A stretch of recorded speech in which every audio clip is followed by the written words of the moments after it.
Juan, ¿alguna vez has reparado en conocer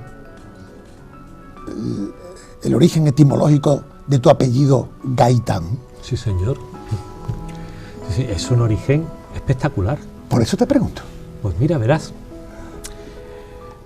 cuando los griegos entraron en Troya con el caballo, Eneas, el héroe troyano, escapa de la ciudad y lleva de la mano a su hijo Iulo. Toma. Y al hombro a su padre, porque una maldición de una diosa le impedía tocar el suelo. Vale. Y con ellos va la nodriza de Eneas, que se llama Gaeta. Caieta, la pone el clásico Virgilio Caieta. Sí. Consigue escapar Eneas en un barco y llega a la península itálica. El primer punto de tierra donde toca, desembarca y Caieta muere. Le hace una tumba espectacular a su nodriza y funda una ciudad, Gaeta, en honor a su nodriza. Y los nacidos en Gaeta son gaetanos o cayetanos, Bueno. que es el mismo origen etimológico. Y de ahí Gaitán. O sea, soy pariente de leche, hermano de leche, del mítico Eneas, fundador de la península itálica. Y la cosa remata porque el oráculo le había dicho a Eneas: algún día tus descendientes dominarán el mundo. Toma. Y Iulo, el hijo que lleva de la mano, Sí. será el padre de Rómulo y Remo. Y Rómulo será el descendiente directo de Julio Iulo César, que será el que domine el mundo, cumpliéndose la profecía. Fíjate que yo te he preguntado por tirar para adelante. Fíjate qué historión, Paco. Y no me podía imaginar ese entronque con una nodriza. Yo creo que no habrá nodrizas con más relevancia histórica, Con ¿no? una ciudad que sigue existiendo, está en el mar Tirreno, un poquito al noreste de Nápoles, muy cerca de Nápoles, en la orilla del mar Tirreno. Sigue existiendo la ciudad. Tienes que ir.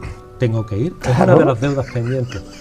Mi padre tenía cara de emperador romano. Yo se lo decía siempre para burlarme de él. Le decía: papá, tú te pones una toga y tú eres Claudio. Claro. No, hombre, si nos vamos luego al desfiladero de los gaitanes, Claro, que ahí está por aquí más cerquita, Sí. algo también tendrá que ver. Claro, de los gaitanes, que es la familia, era una familia gaitán. Exacto. Pero luego, Paco, fíjate que cuando llegan los reyes católicos a conquistar Málaga en 1487 y conquistan la ciudad, hay un primer comendador de la ciudad y el segundo es Juan Gaitán, que era uno de los viejos comuneros. Fue el curador. En esta época, finales del medievo, el curador era una especie de padrino, es decir, cuando un noble quería que a su hijo lo protegiese un gran amigo suyo, también por supuesto noble, Sí. lo nombraba su curador y se ocupaba de su educación y de su economía, de su hacienda. El curador de Garcilaso de la Vega, Sí. ni más ni menos, es este Juan Gaitán, segundo corregidor de la ciudad de Málaga, luego detenido por comunero y muere en prisión antes de ser juzgado porque ya era un hombre mayor. Es detenido con los hermanos de Garcilaso. O sea que los gaitanes Los gaitanes somos la leche. han escrito la historia. Sí. Y la siguen escribiendo. Estamos en ello. Lo que pasa es que tu ascendencia como Juan Gaitán, Ujú. como malagueño, es más próxima y cercana a todos, ¿no? Sí, Porque habría que remontarnos a hace 50 y pico años, ¿no?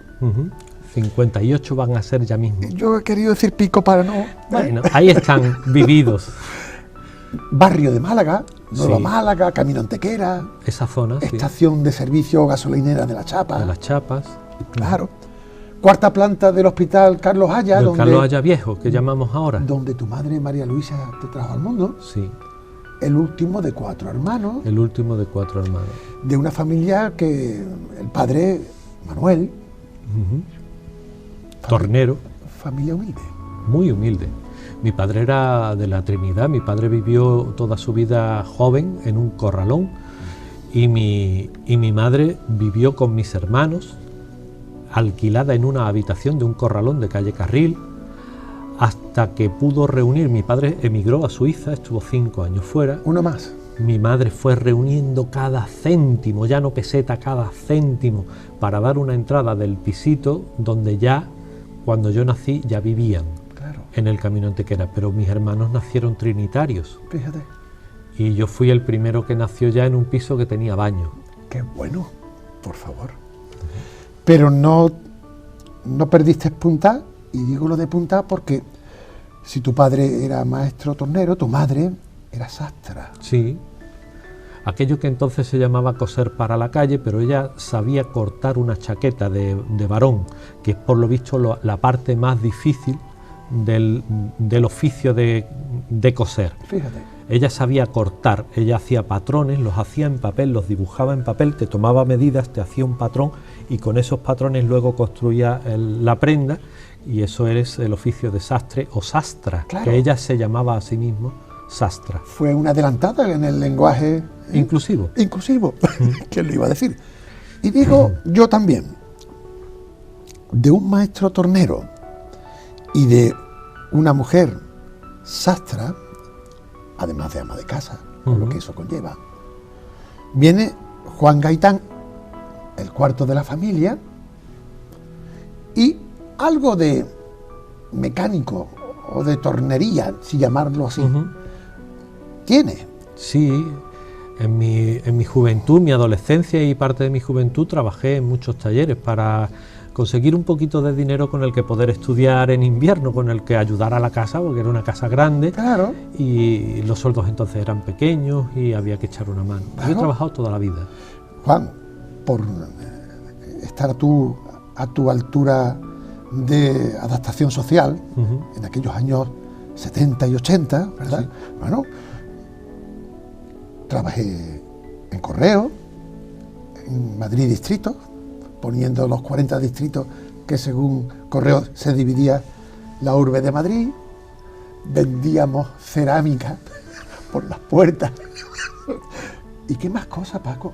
Caja de Ahorro Provincial de Málaga, y del pseudo comercial, los veranos como tú, los tuyos. Claro, como los míos. Pero esos son tránsitos. A los que les tengo una enorme gratitud. Porque yo siempre he sabido lo que costaban unos garbanzos, literalmente. Exacto. Literalmente. Yo, antes de esta época que yo empecé a trabajar en estos talleres y tal, con 13 años, antes de eso, los veranos los pasaba en el pueblo de mi madre, en Sanlúcar de Barrameda. Qué bonita Sanlúcar. Sanlúcar es maravilloso, es el paraíso, sí. El centro del universo, y a partir de ahí se irradia todo. Estoy contigo. Y entonces yo vivía en casa de mi tío Manolo, que mi tío vivía en el campo, y eran campesinos. ¿Hermano de tu madre? Hermano de mi madre. Vale. Y entonces pues vivíamos como campesinos pobres. Entonces cuando pasaban las máquinas de recoger el garbanzo en el mes de agosto, claro que hay mucho grano en la tierra, pero tú sabes que la tierra de Sanlúcar, la albariza es del mismo color que un garbanzo. Es verdad. Entonces cuando ya habían recolectado las máquinas, nos dejaban entrar a los humildes a rebuscar garbanzo. Esto significaba coger un cubo, un saco, cualquier cosa, ir caminando y agacharte y recogerlos uno por uno. Arriñonado. Desde que amanecía hasta que se ponía el sol. ¿Y cuántos cubos cogías? Yo he cogido hasta 25 kilos de garbanzo. ¿En una jornada? Con 9 años. Entonces, esto es divertido porque yo me eduqué con los jesuitas del padre Mondéjar. Claro. Y cuando yo tendría unos 13 años o así, vino un cura jesuita a hacernos los ejercicios espirituales. Y yo ya andaba siendo un poco rebelde. Era un poquito casquivano. Era el pequeño de la familia. Era el pequeño de la familia. Siempre los pequeños van. Y siempre somos un poco más espabilados. Claro. Y entonces el cura trataba de hacerme entender el concepto de pecado. Y yo estaba tonteando diciéndole, padre, es que no termino de comprender el concepto. ¿Qué quiere usted decirme? Y el pobrecito... ¿Tú eras preguntón? Yo era muy preguntón. Y el pobre hombre ya aburrido me dice, bueno, y mira, eso es... A ver, ¿tú qué es lo peor que has hecho en tu vida? Y le dije, recoger garbanzo, padre. Rebuscar garbanzo es lo peor que yo he hecho en mi vida. Además de ordeñar vacas. Además de ordeñar Que vacas. eso no era No era malo. tan duro, era mucho más duro rebuscar garbanzos. No es lo mismo una teta que una ubre, No es lo mismo calentita, claro, y de vez en Calentita. cuando un chicate, claro, que hincharse de coger. que recoger garbanzos 1 a 1, 25 kilos de garbanzos. Claro, menudos veranos, ¿no? Sí, pero yo era libre, Paco. Claro. Hay un poema, fíjate, en este último libro mío, en Cronomaquia, hay un poema que habla de eso. Hay un poema que habla de la libertad del niño que está en el campo, el niño que hay un momento de su vida en... Sí, lo explico mejor en el poema, ciertamente. Lo busco rápido. Fíjate.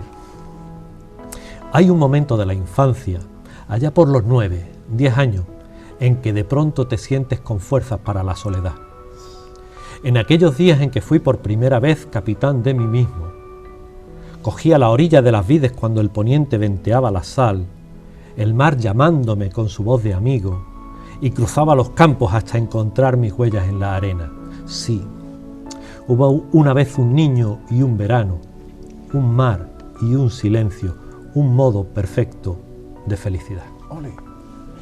Yo creo que mejor imposible. Ha venido a Te has ahorrado unas pocas de palabras. Sí, la poesía al fin es eso, es la condensación de la emoción, ¿no? En las menos palabras posibles. Hemos tardado 5 minutos en echar mano ya de un libro tuyo. Es que no tengo arreglo. Bueno, no, esto no es un arreglo, esto es una virtud. Porque expresar en prosa o en verso lo que uno siente, porque luego el periodismo está de otra manera, ¿no? Pues es un don que Dios nos da. Sí. O que Dios da. Y en tu caso, bueno, fuiste privilegiado porque a los 3 añitos ya sabías leer. Sí. Yo encontré muy pronto en mi vida todo lo imprescindible. Las palabras vinieron muy pronto. Las palabras nos construyen como seres humanos. Nuestra memoria se construye con la palabra. Es imposible. Apenas hay nadie, y si hay alguno es un fenómeno, que tenga memoria de antes de saber hablar. Qué bueno. La memoria empieza con la palabra. Claro. Y mi memoria empieza fundamentalmente ahí, en torno a los 3 años, cuando mi hermano mayor me enseña a leer. Manuel. Porque tu salud era delicada por aquello del estómago que hemos comentado. Yo tuve una infancia de reposo absoluto. Eso es, Sí. los reposos. De reposo. Que curaban mucho. Sí, con muy poca alimentación porque mi estómago apenas admitía ningún alimento, entonces pues yo podía pasar un día entero con medio yogur y un gajo de manzana y poco más. Ya está.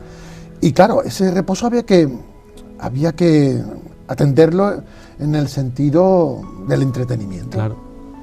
Tu hermano un bendito. Mi hermano un bendito. Me enseñó muy pronto 2 cosas que han sido fundamentales en mi vida, a leer y a jugar al ajedrez. Ole. Y en esos tiempos de reposo, tebeos, ¿no? Tebeos, cuentos. Sí. Tebeos los que había de Bruguera, aquellas famosas colecciones de Tío Vivo, de Mortadelo, Zipizape, Claro. aquello entre cuento y tebeo que eran del Pato Donald, de Mickey Mouse, ¿no? del grupo Disney, Sí, sí. y luego los cuentos tradicionales. Qué bueno, qué bueno. En ese sentido fuiste un privilegiado porque, Sí.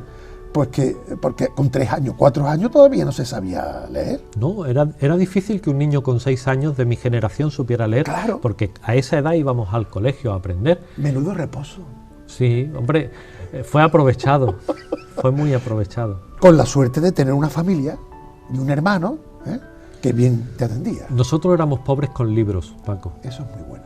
éramos pobres con libros. En mi casa había muchos libros y había una gran afición por la lectura.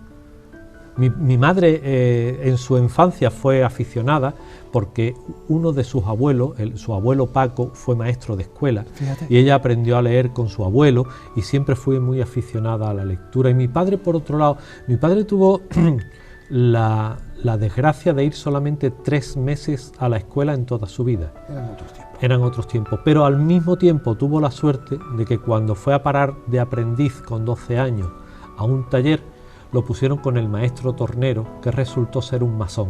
Anda. Y entonces un hombre con una culto. amplísima cultura, Claro. que se ocupó de educar y de cultivar a aquel niño que le cayó en las manos con apenas 4 letras. Qué bueno. Y se llamó Miguel Torres Alba, en alguna gloria estará, sin ninguna duda. Claro. Me emociono cuando hablo de él. Qué bien. Miguel Torres Alba hizo de mi padre un obrero especializado. Y eso se transmitió a la familia. Y eso se transmite a la familia. Se unió Sanlúcar de Barrameda con Málaga. Con Málaga. ¿Málaga Trinitaria o Perchelera? Málaga Trinitaria. Mi padre era de calle Jabonero. Eso te iba a decir. Menuda mezcla y menudo coste. Sí.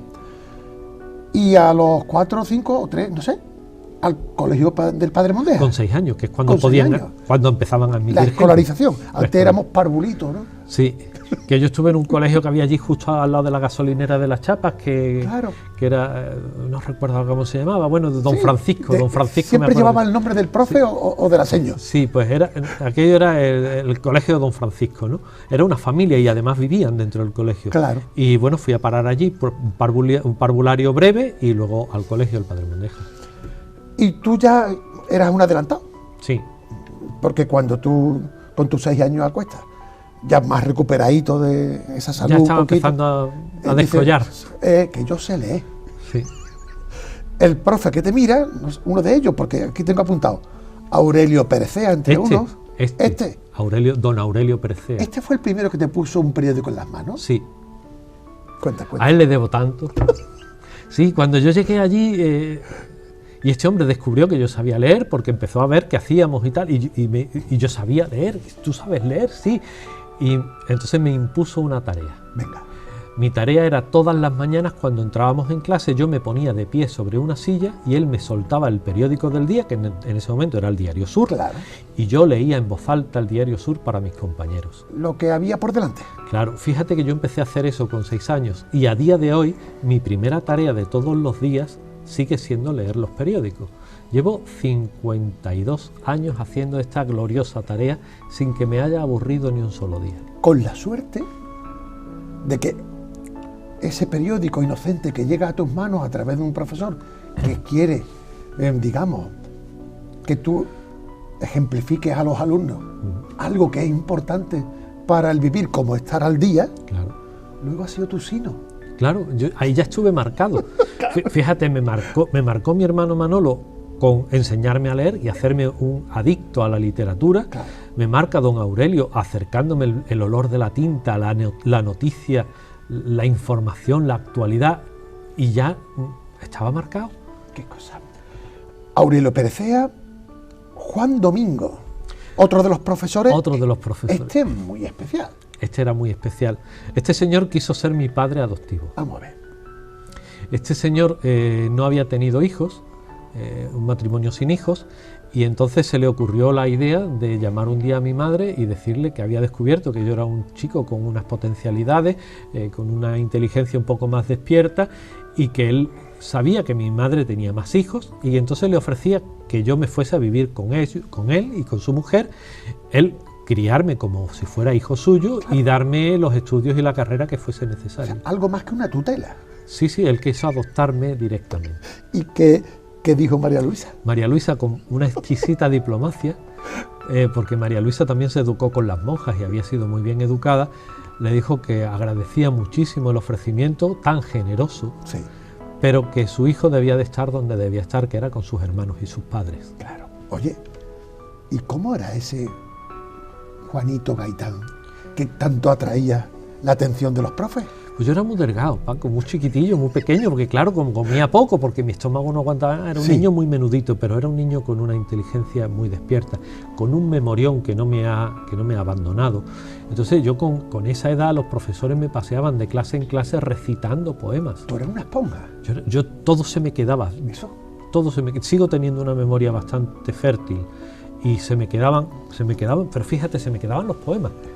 No se me quedaban otras cosas, se me queda aquello a lo que yo le pongo interés. Claro, como tiene que ser. Claro, entonces yo recitaba los poemas al Niño de la Palma de Rafael Alberti, porque lo había pillado en un libro de texto, y entonces decía que yo, cógeme, torillo fiero, de la gloria, tus pitones, bajé gorrión de oro, sigo acordándome.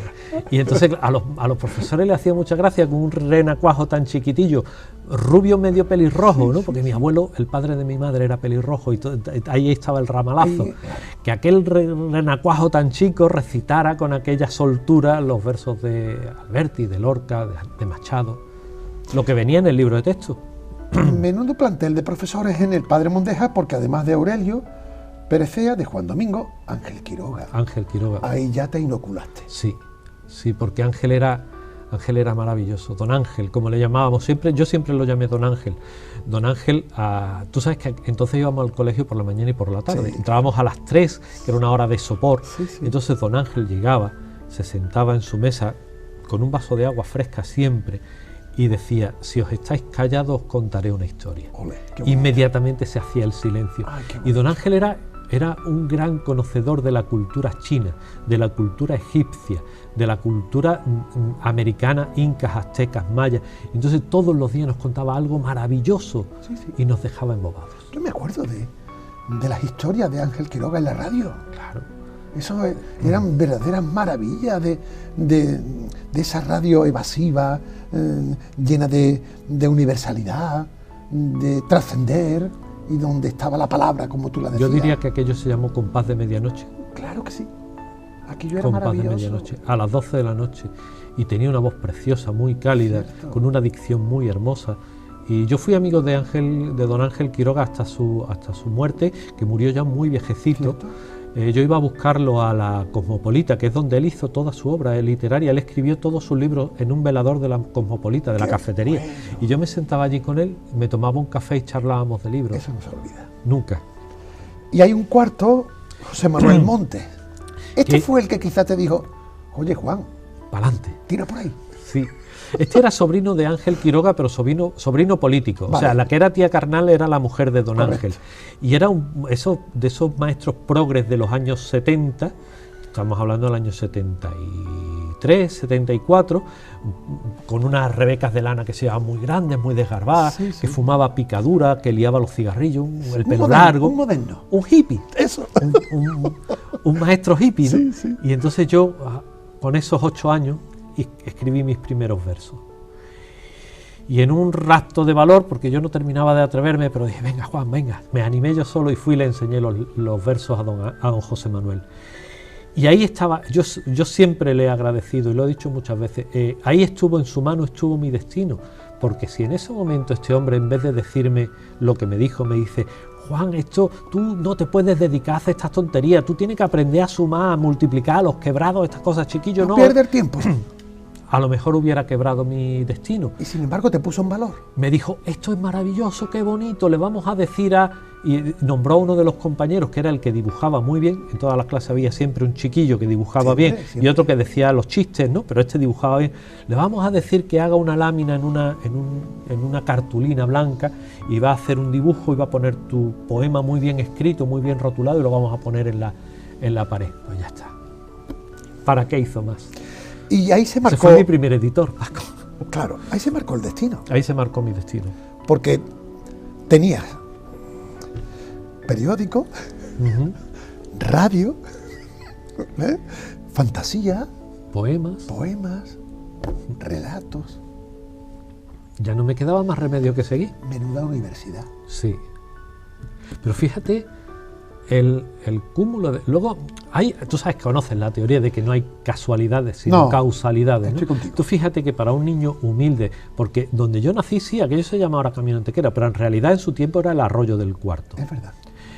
Un niño del Arroyo del Cuarto, hijo de un tornero que apenas había ido a la escuela y de una costurera, con otros 4 hermanos que vivían en un piso de 62 metros cuadrados, en los que además de mis hermanos aparecía de buenas a primeras mi abuelo o aparecía mi tío Antonio. Siempre había mucha gente, no cabíamos, pero cabíamos.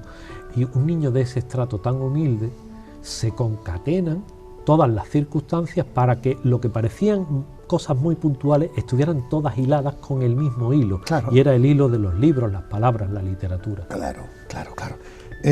Pero no por ello dejando de tener los pies en la tierra. ¿Qué ibas a hacer? Yo no podía soñar tanto. Yo tengo aquí, al margen de los veranos de San Lucas, que son inolvidables, y donde también te dejaba el pellejo trabajando, sí. Con 13 años entras en un taller de coche. ¿De coche? También verano, sí. Para sacar un dinerillo. Claro, a limpiar piezas con gasolina, a limpiar el baño con agua fuerte, claro. Y a barrer el taller. Seguimos y no contento con estar en el taller de mecánica, otro verano al siguiente... El cine, no sé si te gustaba o no, pero tenías que proyectar la película de turno en el cine Los Galanes. Los Galanes. en Pedregalejo. ¿Se llama Proyeccionista? Proyeccionista. ¿O se llamaba? Porque ya las Se cosas... llamaba Proyeccionista. Bueno, sí, todavía hay, pero claro, ahora las películas vienen en digital. Entonces no, entonces venían en películas. ¿Y cómo fue esta película? Porque había un vecino, que Fernando, Sí. que era el proyeccionista titular, Sí. y me dijo que si quería irme con él de aprendiz. Y yo le dije que por supuesto. ¡Qué bueno! Y eso era por la noche, claro, el cine de verano empezaba al oscurecer. Nos íbamos sobre las 8 de la tarde para preparar, ¿no?, la película. Pero y con preparar... 14 años. Con 14 años, sí. Y por las mañanas daba clases particulares, ya que ¿Eso? tenía la mañana libre. O sea, proyeccionista de noche, maestro de día. Sí, O profe de día. Sí. Con 14 años sí. ya sabía cositas para que pudieras enseñar, ¿no? Sí, claro, sobre todo a gente hasta mi nivel. Por encima, claro que no, No, claro. pero hasta mi nivel sí. Hasta mi nivel, pues yo me defendía muy bien en todas las asignaturas. Yo no tenía conflictos entre las matemáticas y las letras, entonces me defendía muy bien en todas y desde mi nivel hacia abajo a todos. Y ya por esa edad, 14, 15, surge una vida paralela a la tuya. Ujú. Una niña, Sí. vecina, Ujú. Carmen, Carmen, hoy tu mujer, hoy mi mujer y la madre de nuestra hija, de tu hija María. de mi hija María. Eso fue otra cosa que venía como con cierto destino. Sí, fíjate que te decía al principio, las cosas importantes en mi vida han llegado siempre pronto, ¿no? Llegaron las palabras y luego llegó Carmen. ¿Y cómo fue? Pues fue absolutamente absurdo. Estábamos en un baile de la parroquia de Nueva Málaga, Vale. que se organizaban en los locales de la parroquia, Sí, sí, sí. un sábado por la tarde, y un chico de allí de la zona, que yo conocía, que era, pues bebió más de la cuenta, Vale. y se puso muy malo, y entonces yo fui y le ayudé. Yo lo saqué fuera, le hice que bebiera un poco de agua, le di algo de comer para que se serenara, en fin, estuve con él. Y cuando volví, porque nadie le hizo ni puñetero caso, a todo el mundo no le importaba, yo, bueno, pues lo conocía y no pude quedarme quieto. Cuando volví a entrar, esta pobre mujer tuvo la ocurrencia de preguntarme qué le ha pasado, ya no la dejes y ya no la dejé escapar. O sea que con la tajada del otro Ahí estamos, vino... aprovechando materiales, Paco. Exacto, exacto. Materiales duraderos. Sí. Y eso es una suerte, tal y como están los tiempos.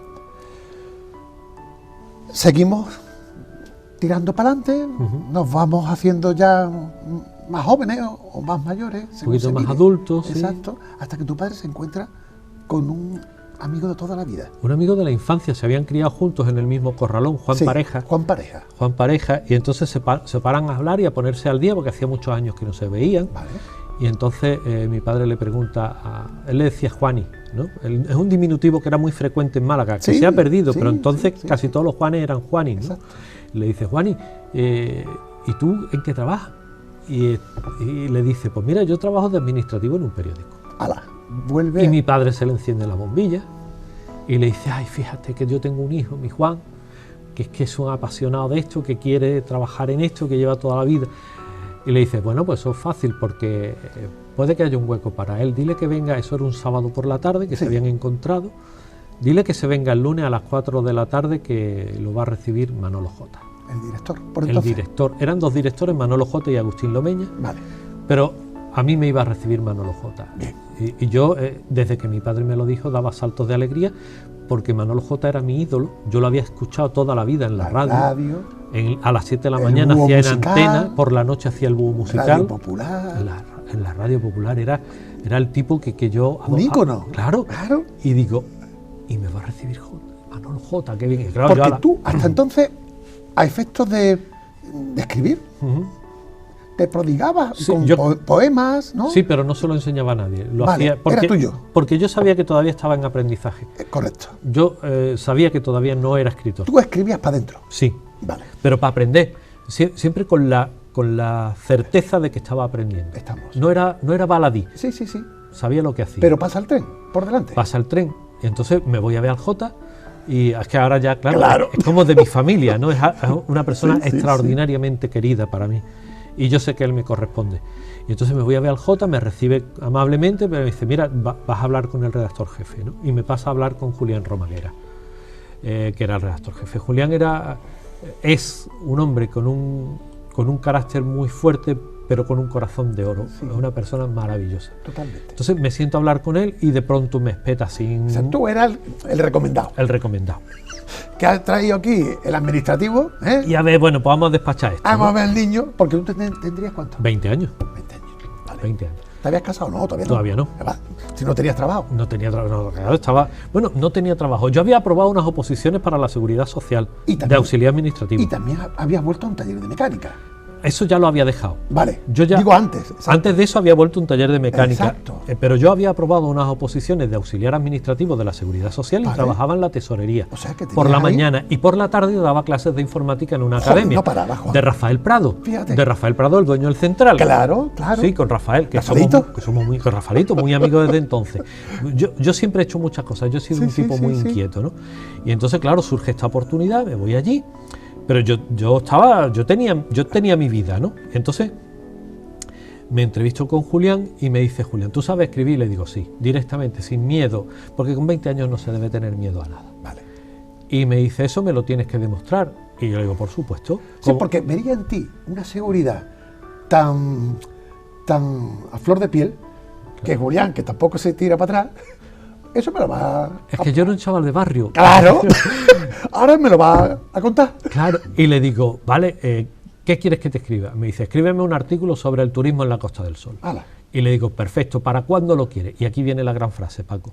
Me dice el tipo: si a mí me dan 2 semanas para escribir eso, yo soy José María Pemán. Toma. Y en ese momento, sin pensármelo, le digo: ¿tienes una máquina de escribir por ahí? Todavía no habían llegado los ordenadores a los Claro, periódicos. claro, claro. Me dice: ahí hay una. Digo: pues te lo escribo ahora mismo. Oh, qué cena.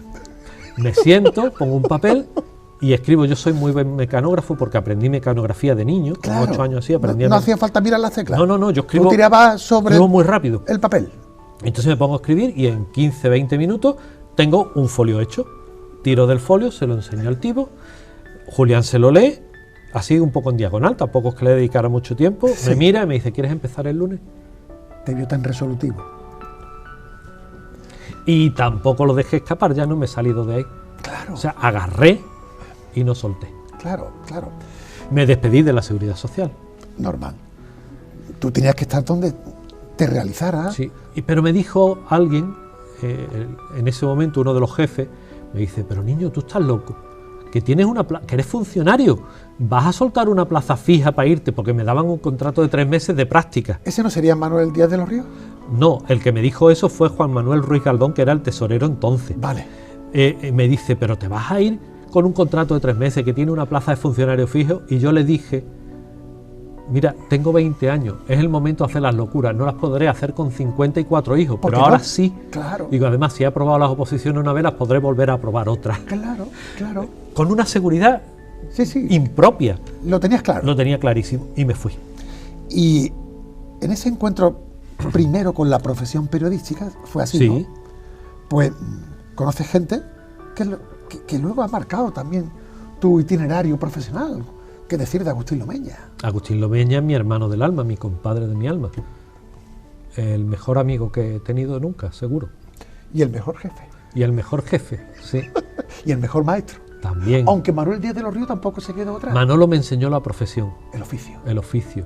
Manolo y yo nos sentábamos a escribir tal cual estamos tú y yo, con cada uno con una máquina por delante. Sí. Y escribíamos cara a cara. Y me lo enseñó todo. Qué bueno. Qué bueno. Eran otras redacciones, Sí. era otra sociedad. Había ruido, había humo de cigarrillos. Claro. No había móviles. No había móviles. Y todo pasaba en la calle. Exacto. Había que tomar café. Sí. Ahora las redacciones están llenas de periodistas que están todo el día allí, mirando lo que le entra por correo, lo que llega de los jefes de prensa. Sí. Entonces nosotros estábamos todo el día en la calle y veníamos a escribir. De hecho, había menos máquinas de escribir que redactores y había que aguardar turno. Sí, la máquina estaba siempre calentita. Sí, Y algunas teclas se despegaban Sí. de su soporte de tanto tecletear. pero tú fíjate que yo llegué en un momento en el que todavía estaban trabajando los grandes.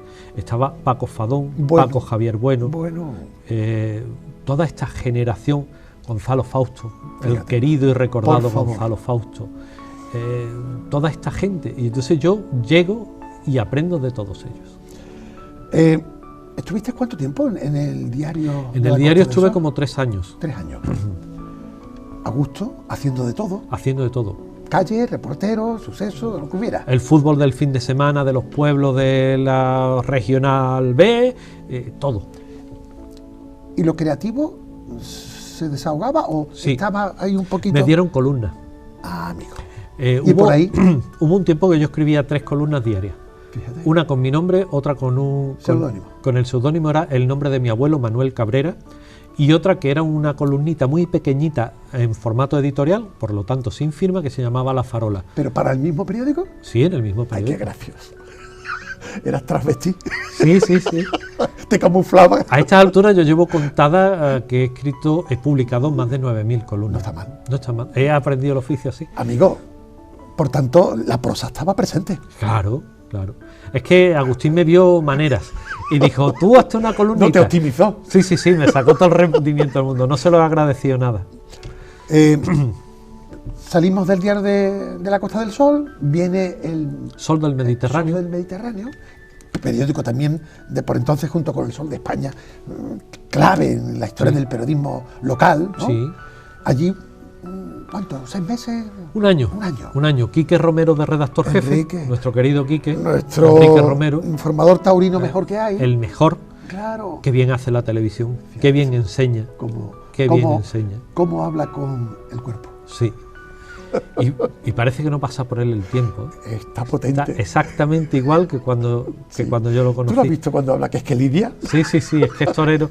Pues me fui, él, su hermano Juan Ramón y su hermana Ana Mari, Ya ves tú. habíamos trabajado los 3 juntos en el diario. Claro, Nos claro, habíamos- claro. Entonces él va al Sol del Mediterráneo y yo me voy con él. Claro. Y estuve un año. Luego el periódico entró en una fase de crisis económica, dejaron de pagar y volví al diario, llamé a la puerta y me volvieron a abrir. Hasta que el diario cerró y entonces se generó un proyecto de crear un periódico nuevo que se llamaba Parecido Málaga, Diario Málaga de la Costa del Sol, auspiciado por un empresario malagueño, y Agustín y yo nos embarcamos en ser los creadores, él como director y yo como redactor jefe. ¿Estaba Manolo Jota o ya no estaba? Manolo J estaba en un plano segundo, ya no como director, ¿Estaba? pero estaba con nosotros. Por tanto, el trío. Y Manolo Díaz de Y los Manolo Ríos Díaz de también, los Ríos. claro, claro, era casi todo casi toda la misma redacción. Incorporamos algunas personas nuevas, pero estábamos prácticamente los mismos. ¿Y qué importante eran aquellos periódicos que un poco, no me gusta decir a la sombra, pero sí en el paralelismo con el periódico potente de por entonces que era el Diario Sur, diario de todos los españoles, porque era de la cadena del movimiento. En ese momento Claro, ya... con lo cual sí. no era iniciativa privada. No, era, no, no. Qué buen periodismo se hacía en paralelo con el Sur. Muy bueno, y además fue la escuela de muchos periodistas. Y que el olvido ha sobrevenido sobre ellos. Sí. Y cuántas páginas de buen periodismo están guardadas en esos periódicos. Sol de España, Sol del Mediterráneo, Diario Málaga, Málaga Costa del Y qué Sol, grandes La periodistas. Gaceta de Málaga. Y qué grandes periodistas pasaron por ahí. Totalmente. Fíjate, Sol de España, tú lo has nombrado, lo dirigió Rafael de Loma. Fíjate. El redactor jefe era Juan de Dios Mellado, padre. En fin, trabajó ahí Rafael Díaz, ni ¿Qué? más ni menos el mejor fotoperiodista que tenemos, sin ninguna duda, aunque ya esté jubilado. El niño, que lo hicimos medalla de oro del Ateneo hace unos días. Claro. Muy claro, merecida. Claro. La etapa del periodismo se va acabando por mor de muchas circunstancias, ¿no? Sí. Al menos del periodismo de diario. De diario, sí, porque ya te digo, nos fuimos a montar el diario aquel, pero aguantamos, después de nacer el periódico, estuvimos no más de 6 meses porque tuvimos un desacuerdo muy fuerte con la dirección, con la propiedad Vale. del periódico, con la empresa, y Agustín y yo salimos del periódico. Claro. Y yo me voy a la SER un Exacto. tiempo. ¿La SER fue después de la 340 o antes? No, Vino antes. la 340. Antes, Ah, era María. antes. ¿Con Estuve Pepe ahí Castrillo? Con Pepe Castrillo y con Antonio Méndez, Y con Antonio. que me ayudó a entrar, y le tengo una gratitud enorme a Antonio por eso. La radio se te abre, Sí, fíjate, con lo que me ha gustado a mí siempre la radio. la radio. Pero la radio tuvo una continuidad, además de la SER, Sí. porque ahí ya tú y yo congeniamos, Ajá. confluimos y aparece un pueblo, Mija, la Costa del Sol, La Costa del Sol, una radio local con un alcalde, por entonces Antonio Maldonado, Pérez, exacto, que quiere montar pues un grupo de comunicación con apoyo municipal. Y de Radio Mija, pues sale el grupo 340 Radio y Televisión. Correcto. Agustín, tú, yo... Paco Canivel. Ana María Romero también Ana María vuelve. Romero. Y Juntamos allí un grupo de profesionales que ya teníamos aunque éramos jóvenes, teníamos una buena experiencia. Ya teníamos buen bagaje. Y a lo mejor no está muy bien que yo lo diga, pero lo voy a decir, hicimos la mejor televisión local que se hacía en aquel momento. Y radio. Y radio. Y radio. Y marcamos el camino. Sí. Porque todavía los proyectos que había eran muy embrionarios. Nada. Y nosotros dijimos, esto va a ir por aquí. Apenas había emisoras municipales. Apenas. Y televisiones, ninguna. Había vídeos comunitarios. Eso sí, pero privados. Pero privados. Pero con tutela municipal, como el caso Claro, de Mija. y cuyo mayor éxito de programación era poner una peli porno los sábados a partir de las 12 de la noche. Claro. Que por cierto, si ya hubo un cierto paralelismo en competencia con la televisión Costa del Sol, Claro. que empezaba también con José Luis Moreno, Empezó con José dueño Luis. de esta casa, Sí, sí. y ahí sí que había ya, Ahí digamos, había una competencia, pero también es verdad Pero que era nosotros privado. estábamos en Mija y él aquí y tampoco nos pisábamos tanto. que nos quiten la experiencia aquella, como otras muchas más, Yo lo disfruté mucho. seguro. Y si tú te acuerdas, yo era el que hacía el telediario y al final del telediario siempre metía una nota literaria. Cierto, es verdad. Que luego Fernando Delgado empezó a hacerlo en Televisión Española, pero el primero que lo hizo fui yo. Esas pinceladas que le ponían terciopelo a la actualidad. Sí. Qué bueno. Se fue aquella historia. No quiero que eso se termine sin decir una cosa. Venga.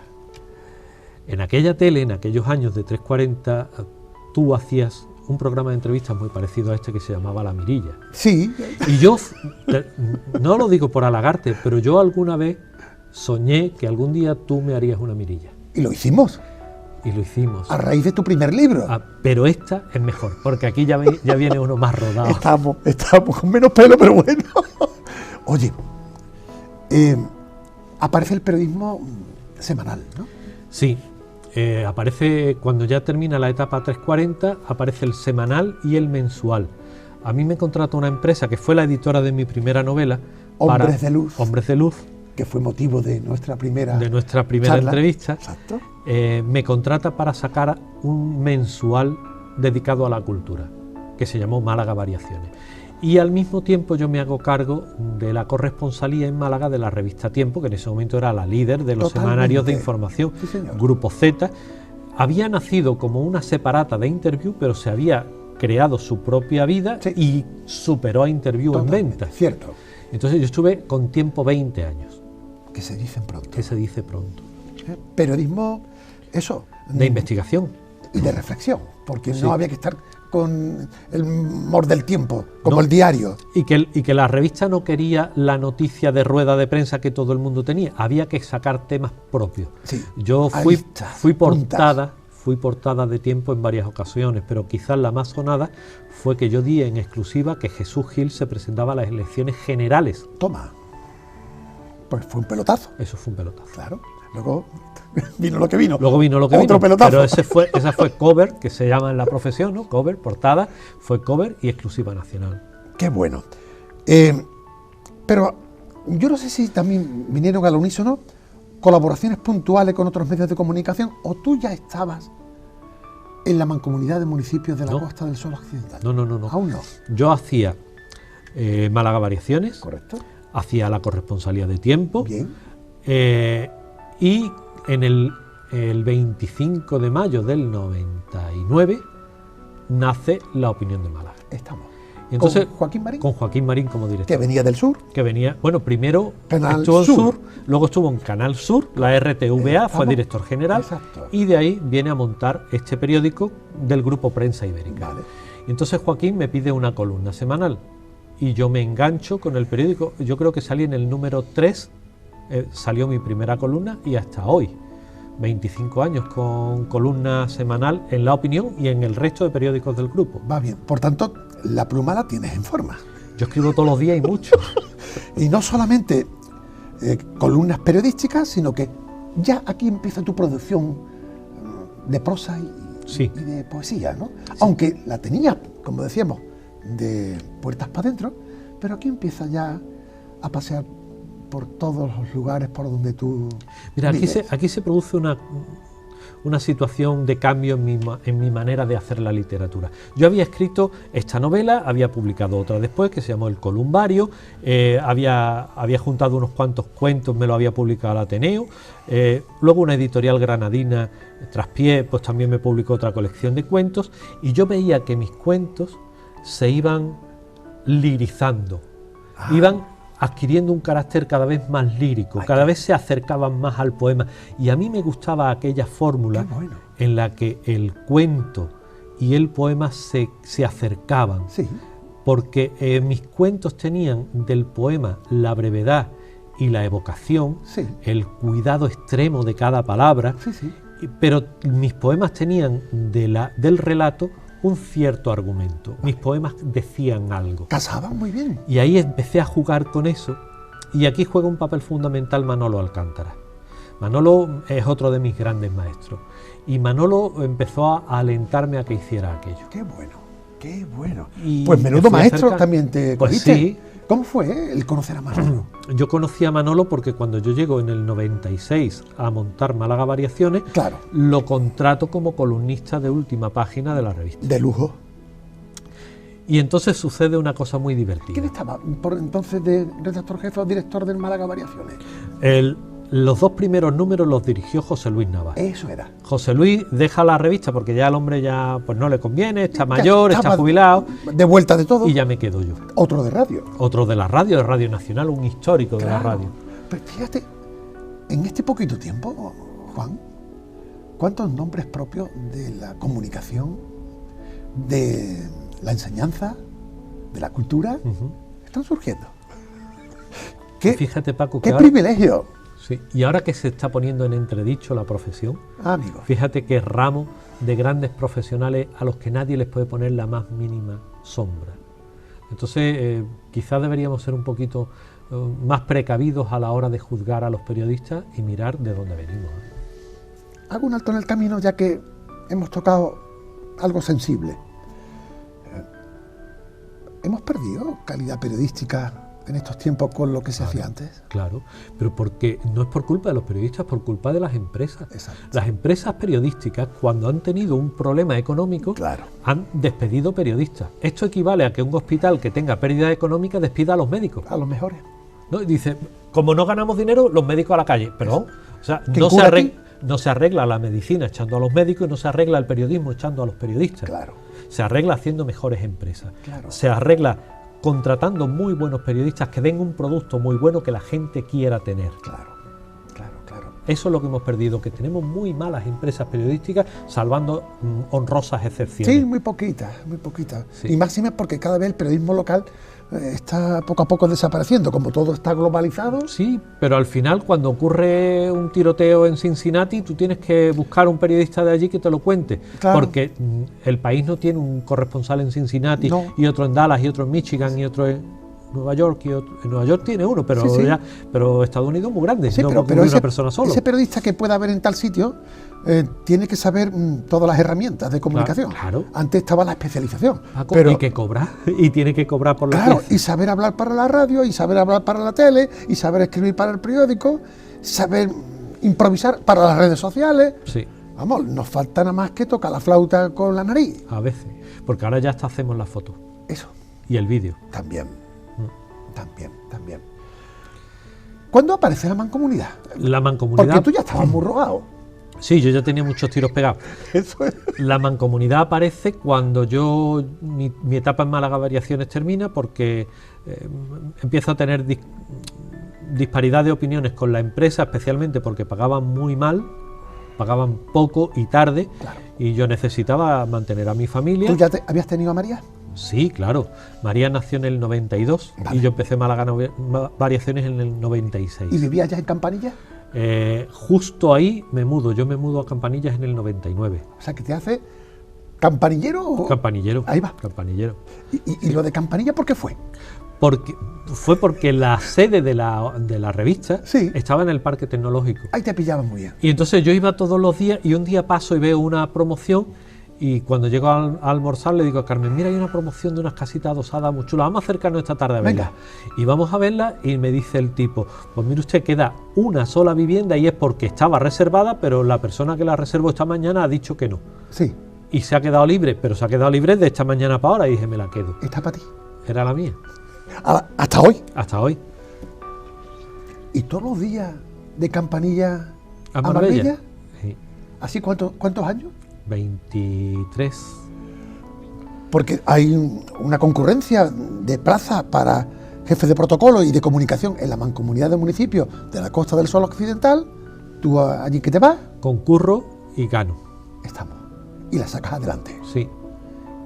¿Y si antes ya estabas en Mija? Con la 340. Ahora eso un poquito más y llega a Marbella.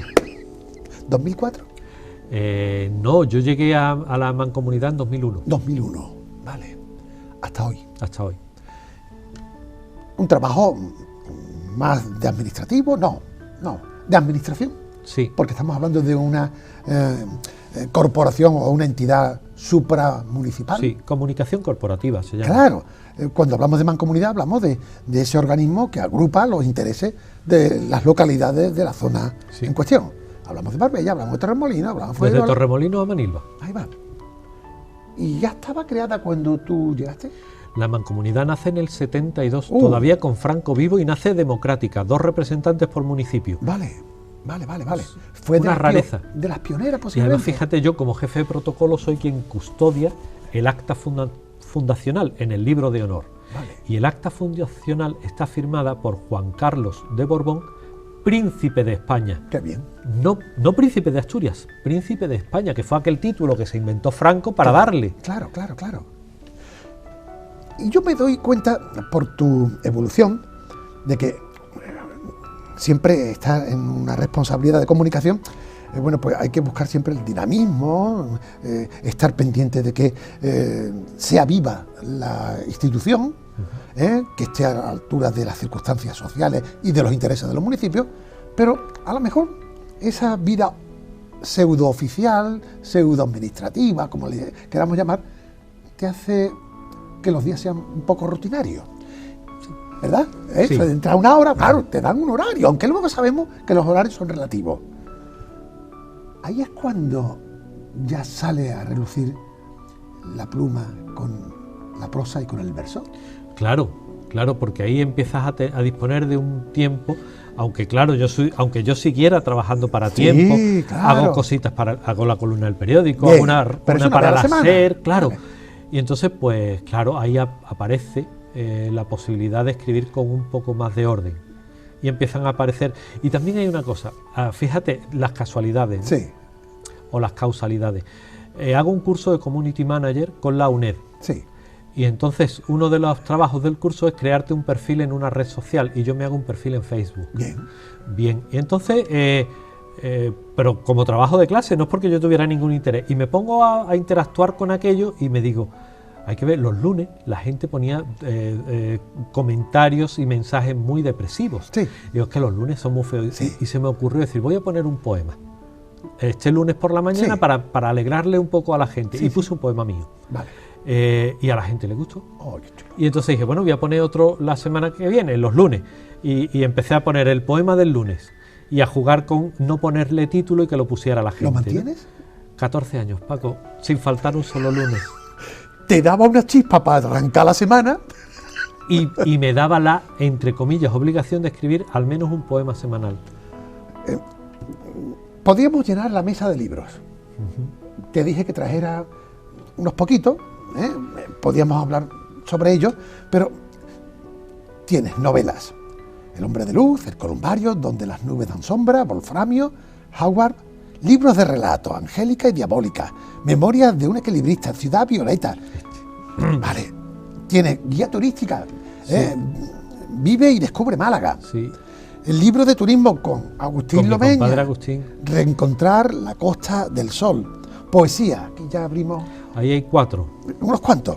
Juglaría, Caligrafía del lunes, El orden de los días, Animal azul, si me equivoco me lo dice, Sí. Cronomaquia O Cronomaquia, y por cierto, y un premio internacional de poesía del Cortijo de la Duquesa. Sí, con un jurado de muy alto nivel. Sigo. Y luego otras publicaciones de difícil encuadre, pero todas ellas enriquecen ese mosaico de prosa y de poesía. La Luna, que es un ensayo sobre la historia de la pintura. La presencia de la Luna en la historia de la pintura. Exacto. Y además de 26 poemas. Además de 26 poemas. Ogén, Origen Profundo, impresiones personales, ¿no? Sí, bueno, Ogén, Origen Profundo es porque etimológicamente las palabras que terminan en es un sufijo fenicio que indica mina. Entonces, Ogén, como tiene una terminación en igual que Benalmádén a, claro, da testimonio de que ahí hubo una mina. Exacto. Entonces a mí me encargaron eso, me lo encargó la Diputación y yo dije, en este pueblo debió haber una mina. Y nadie lo sabía. Y estuvimos investigando, rebuscando hasta que descubrimos que en tiempos de los romanos hubo una mina de talco. Qué bueno. Cuentos instantáneos. Sí. Relacionado con las historias de Istán. Sí, pero es que yo me sentaba en la plaza del pueblo, sí, con un ordenador y una impresora, venía la gente, me contaba una historia personal, la escribía instantáneamente, la imprimía y se la daba. ¡Ay, qué bonito! Y de ahí tres años. Una recopilación. 3 volúmenes tenemos. Maravilloso. Eso es la utilidad social del poeta, total, del escritor. Usted tiene que arreglar cuarto baño, llama a un albañil. Usted tiene una historia que contar, llama usted al poeta de guardia. Claro, al escribano. Claro. Claro, al pendolista, que también se llamó en su tiempo. Y seguro que hiciste un buen regalo a la memoria de aquellos voluntarios, gente mayor, que a lo mejor no había texto sobre lo que contaban, pero gracias a ti eso ha quedado perpetuado. Sí, y tú no sabes la gratitud de esa gente. Ah, me lo creo. Tú no sabes la alegría que se llevaban. Un día estaba yo con mi ordenador y tal, y entonces viene alguien y me dice, mira, hay una señora muy mayor que está ahí en su casa, que no se puede mover porque no camina ya, pero tiene muchas ganas de contarte una historia. No hay ningún problema, me voy a su casa, me siento allí con ella en su mesa de camilla y le escribo su historia.